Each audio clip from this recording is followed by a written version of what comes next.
Bonjour tout le monde. Dans cette vidéo, j'ai envie d'aborder le thème à nouveau de l'introspection, de la manière dont on peut revisiter nos traumas, nos blessures, notre passé, afin de le réinterpréter, de le revisiter avec notre expérience, notre évolution, et de vraiment rechercher à travailler sur les croyances qui se sont accumulées en nous au fil du temps, au fil des années, et auxquelles petit à petit on s'est identifié et qu'on a laissé définir notre perception du monde, notre perception de nous-mêmes, nos perceptions de notre potentiel. Et j'ai vraiment envie de mettre en avant le fait que tout ça se situe au niveau des croyances et pas au niveau de l'identité. Et c'est vraiment une différence fondamentale. Parce qu'une croyance, c'est un objet. On peut objectifier une croyance, c'est quelque chose qui est en nous, une part de nous, mais ce n'est pas notre identité. On peut agir sur elle, on peut la faire évoluer, on peut la changer. Alors que l'identité, au final, qu'est-ce que c'est? C'est la cristallisation qu'on fait de certaines parties de nous, qu'on décide de maintenir dans leur forme pour avoir une notion du soi. Par exemple, ça peut être l'identité de quelqu'un qui est sportif, ou qui est travailleur, ou qui est dépressif, ou qui est seul, peu importe. Mais c'est quelque chose qui a tellement fait partie de nous pendant tellement longtemps que l'ego a déplacé le centre identitaire dans cette cristallisation d'un aspect. Alors que, si on en croit les traditions hindoues, bouddhistes, principalement dans le tantra, c'est celle que je connais le mieux, il y a vraiment cette notion que l'identité profonde, fondamentale, elle se situe déjà de manière non duale, c'est-à-dire que c'est une identité commune à tous, à l'univers. Et cette identité, en fait, c'est l'infini des possibles. C'est la liberté absolue de ce qui s'incarne à travers toutes les formes possibles. Et si on arrive à se désidentifier des identités cristallisées auxquelles on s'est identifié, pour déplacer notre identité dans cette infinité de possibles, en fait, ça nous rend énormément de notre pouvoir personnel, qui est la capacité à définir activement qui on veut être, où on veut aller et ce qu'on veut faire. Et ça, c'est vraiment primordial. C'est pourquoi dans cette vidéo, j'ai envie d'aborder le thème de la désidentification, de comment aborder notre passé, notre histoire, notre vécu sous cet angle, et aussi aborder la question de la dissociation. Parce que des fois, j'ai remarqué, l'une et l'autre peuvent être confondues et elles n'ont pas vraiment le même effet.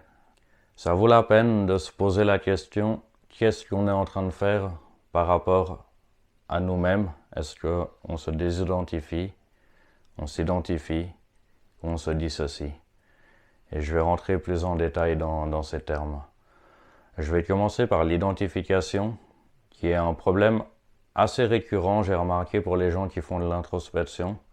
Surtout s'ils ont eu des traumas très forts, comme des agressions, ou des viols, ou énormément de solitude. Enfin, si vraiment il y a quelque chose qui a marqué profondément la personne, j'ai remarqué que lorsqu'elle commence à faire, et moi aussi, hein, ce fut mon cas, de l'introspection, en fait, la première manière dont ça va être fait, ça va être je vais creuser dans mon passé pour comprendre ce qui a fait que je suis devenu qui je suis.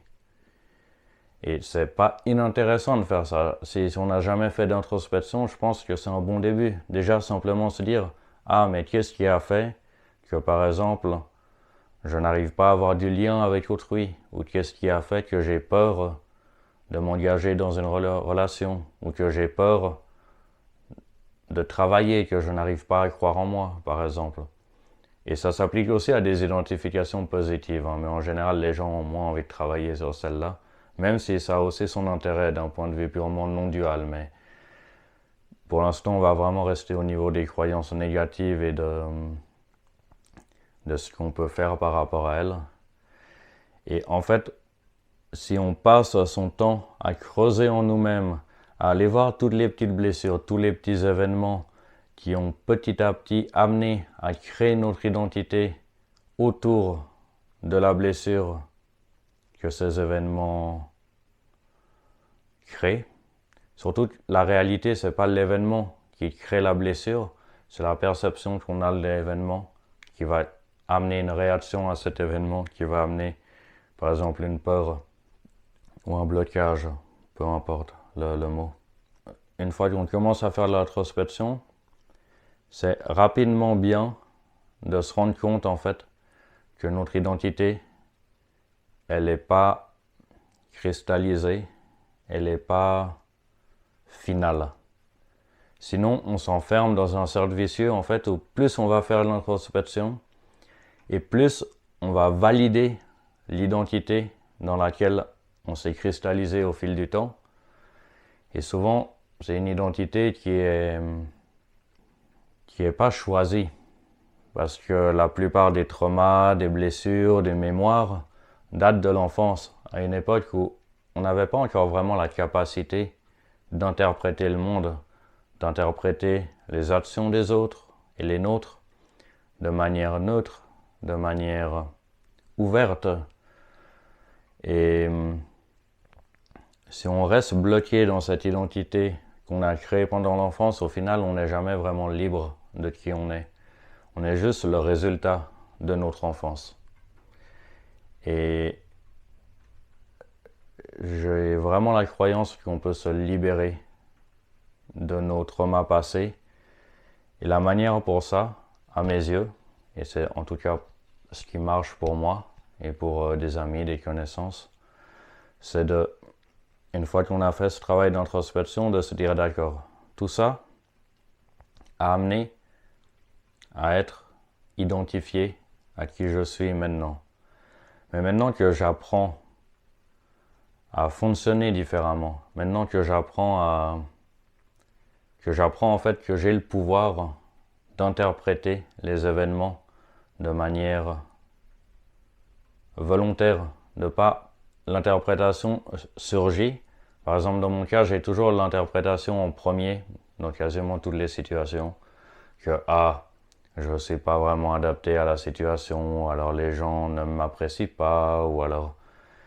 Et ça continue à apparaître en moi. C'est pas un sentiment duquel j'ai encore réussi à complètement me libérer.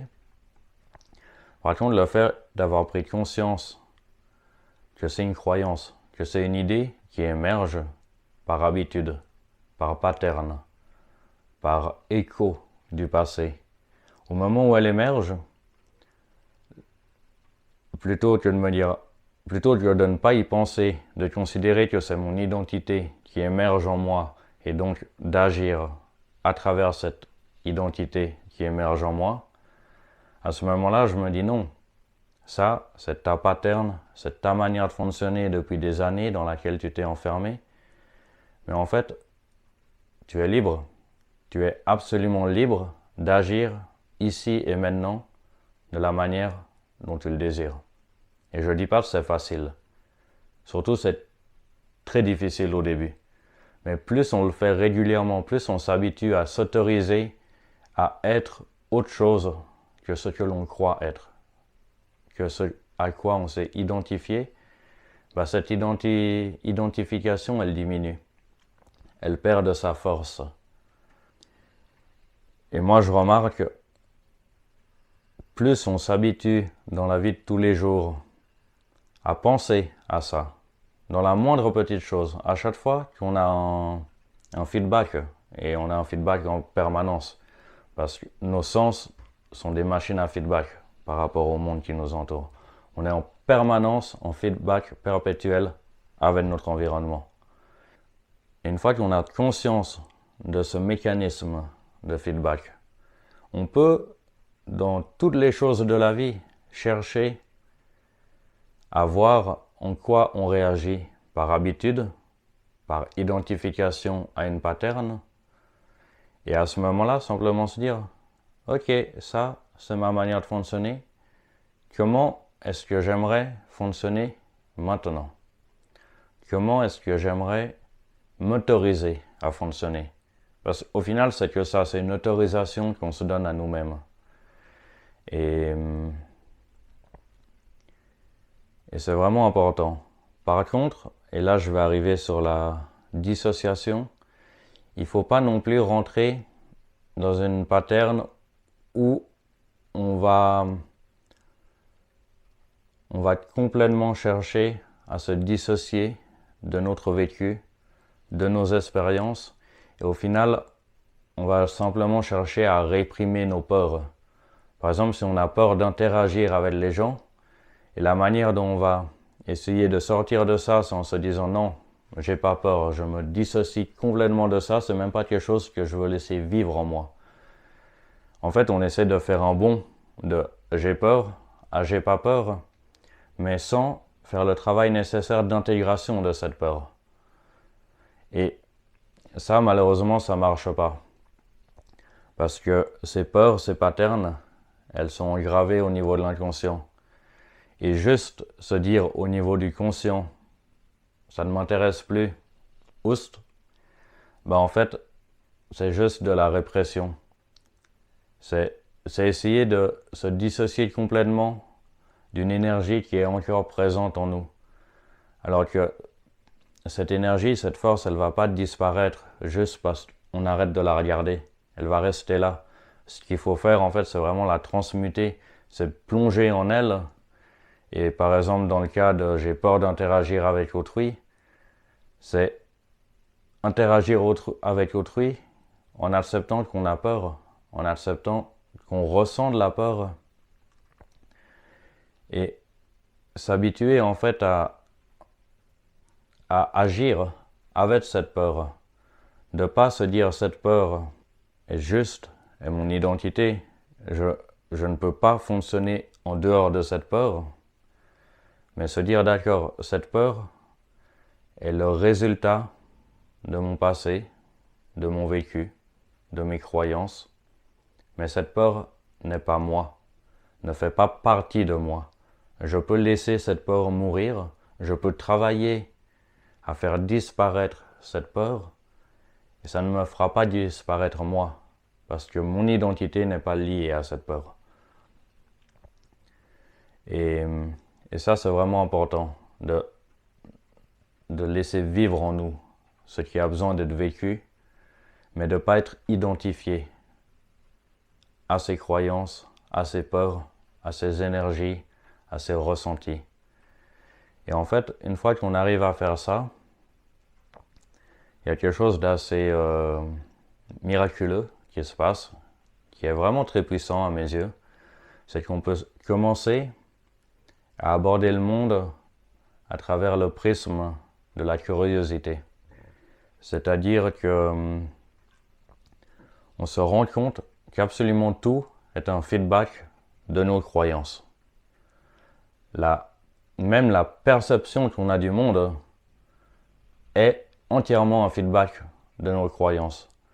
Si on est habitué à penser que le monde est moche, le monde est dangereux, le monde est sale, notre cerveau, en fait, ce qu'il va faire, c'est se focaliser sur les choses qui correspondent à notre croyance. Ça veut dire qu'on va avoir tendance à voir la saleté partout, on va avoir tendance à voir tout est gris, tout est noir, à ne pas voir la beauté, alors que la beauté est vraiment partout. Oui, il y a des endroits moins beaux que d'autres, mais un nuage, une fleur, une architecture, enfin, si on cherche la beauté, on va en trouver. Si on cherche le gris, le triste, on va trouver ça. Et par chercher, il faut comprendre les croyances que l'on a par rapport à nous-mêmes et par rapport au monde. Et en fait, Ça, c'est juste un rapport de feedback permanent entre nos croyances et le monde. Il nous renvoie ce qu'on cherche en lui. Après, de temps à autre, il y a des interactions qui vont nous amener à voir quelque chose de différemment. Mais même, par exemple, si on est tout le temps seul, et tout d'un coup, par hasard, on rencontre quelqu'un qui a envie d'être ami avec nous, ou un homme ou une fille qui a envie d'être en couple avec nous, mais que nous, on a la croyance que personne ne veut être notre ami, que personne ne nous aime, personne ne veut être en couple avec nous.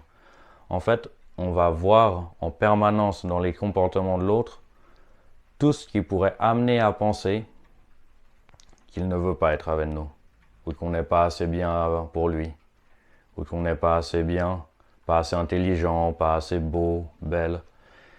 Et ça, c'est vraiment lié aux croyances qu'on a.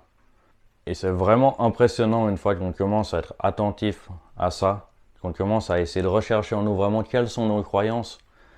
Et on remarque le feedback permanent qu'elles nous renvoient. Et c'est vraiment un des points pour lesquels j'aime beaucoup les psychédéliques en fait, c'est qu'ils vont nous aider à percevoir des choses en dehors du prisme auquel on est habitué. Moi, ça a vraiment été le cas quand j'étais adolescent, quand j'ai commencé à prendre des psychédéliques. J'étais très dépressif, j'étais vraiment déconnecté du monde. Je voyais pas du tout la beauté de la nature et du monde.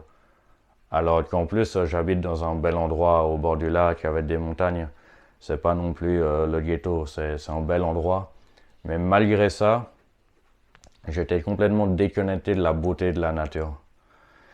Et c'est vraiment à travers les psychédéliques que j'ai réappris à voir la beauté dans la nature. Et dans une fleur, dans une herbe, maintenant, à l'époque, je marchais dans la rue, je voyais jamais rien, je voyais jamais un insecte par terre, je voyais jamais une fleur. Alors que maintenant, il me saute aux yeux. Parce qu'en fait, j'ai pris l'habitude de m'y intéresser, de rechercher ça. J'ai la croyance qu'il y a plein de choses intéressantes dans la nature. En fait, mon cerveau, il les cherche pour correspondre à ces croyances. Alors que si on a la croyance que tout est gris, il ne va pas s'intéresser à ce qui n'est pas gris en fait. Parce que lui, son rôle, c'est pas de nous présenter le monde extérieur dans sa globalité. Parce qu'en fait, et c'est prouvé au point de vue de la neuroscience, et même maintenant au niveau des AI, ils ont remarqué, il y a trop d'informations permanentes qui arrivent. Il faut faire un filtre. On ne peut pas en permanence tout recevoir. Il y a trop. Et le cerveau, pour fonctionner là-dedans, en fait, il met des priorités. Il met des probabilités de ce qui l'intéresse de voir pour faire un premier filtre. Et c'est de cette manière-là que le système de feedback fonctionne en fait. C'est les filtres mentaux qu'on met entre nous et l'information qui nous arrive, qui vont faire qu'on va percevoir des événements ou non, des interactions ou non. Et une fois qu'on comprend ça, en fait, on peut vraiment basculer dans la curiosité, où on se met activement dans l'état d'esprit, qu'est-ce que je ne perçois pas autour de moi qui est présent, mais que mon cerveau filtre? Qu'est-ce que je ne perçois pas dans mon interaction avec quelqu'un que peut-être une autre personne percevrait, mais que moi, je filtre? Par exemple, je sais pas, on discute avec un ami ou une fille, et moi, je sais, par exemple, si quelqu'un me drague, je suis absolument aveugle. C'est un peu pénible d'ailleurs. Mais maintenant que j'ai conscience de ça, qu'en fait, c'est pas forcément que les gens ne flirtent pas avec moi, c'est juste que je suis absolument aveugle à ça, je peux activement me dire « Ah, je suis curieux. J'ai envie d'essayer de percevoir des choses qu'habituellement je ne perçois pas. » Ou par exemple, si vous marchez dans la rue et vous avez l'habitude de trouver que tout est moche, essayez activement de vous dire « Ah, là, je suis curieux, j'aimerais bien juste me permettre de voir des choses qu'habituellement je ne vois pas. Et de les voir avec curiosité. C'est ça qui est important. Si vous vous dites, ah, je vais essayer de voir un arbre que d'habitude je passe devant, je le remarque même pas, mais que vous le faites avec désintérêt, ça va pas venir travailler au niveau des filtres du cerveau. Parce que, au contraire, ça va les nourrir. Il va comprendre, ah, là, pour une fois, j'ai vu l'arbre. Et en fait, ça m'a reconfirmé qu'en fait, il n'en a vraiment rien à foutre de l'arbre. Du coup, il va encore moins le mettre en avant. Tandis que si activement vous essayez de voir quelque chose que vous n'avez pas l'habitude de voir, par exemple un arbre, mais vous le faites avec curiosité, avec intérêt, et vous essayez vraiment de voir la beauté dans cet arbre, de voir la forme qu'il a, de voir la couleur des feuilles, l'écorce. En fait, le cerveau, ça va venir petit à petit travailler au niveau de ses filtres. Parce qu'il va se rendre compte qu'en fait, c'est quelque chose qui vous intéresse. Et lui, son but, c'est de vous montrer ce qui vous intéresse. C'est de vous montrer le monde avec lequel vous cherchez à interagir, en fait. Et c'est vraiment important de le faire avec curiosité. Et c'est pour ça qu'on dit qu'on apprend beaucoup mieux en jouant qu'en étant sérieux. C'est parce qu'en fait, le jeu, c'est vraiment quelque chose où on est bien, en fait. Si on joue, on s'amuse, on est heureux, on donne le feedback que c'est quelque chose qu'on aime faire, avec lequel on a envie d'interagir. Et ça nourrit le fait que le cerveau va chercher, va y mettre de l'attention en fait. Et à notre époque, c'est vraiment des problèmes de notre époque, c'est qu'avec la publicité, les réseaux sociaux, tout ça, il y a une vraie guerre pour notre attention. Et en plus, les algorithmes ont tendance à nous renvoyer en permanence les choses auxquelles on s'intéresse. Et si on s'intéresse qu'à des choses négatives, on va voir que ça positive pareil. Mais enfin, ça a vraiment tendance à refermer notre vision du monde. Et alors que le monde est beaucoup plus large, beaucoup plus large que la vision qu'on en a. Moi, je vous invite vraiment, si vous êtes, je sais pas, si vous êtes féministe, essayez de voir peut-être des points de vue d'hommes qui ont d'autres points de vue. Si vous êtes anti-féministe, allez lire des féministes, allez voir, si vous êtes de droite, allez voir à gauche, si vous êtes de gauche, allez voir à droite.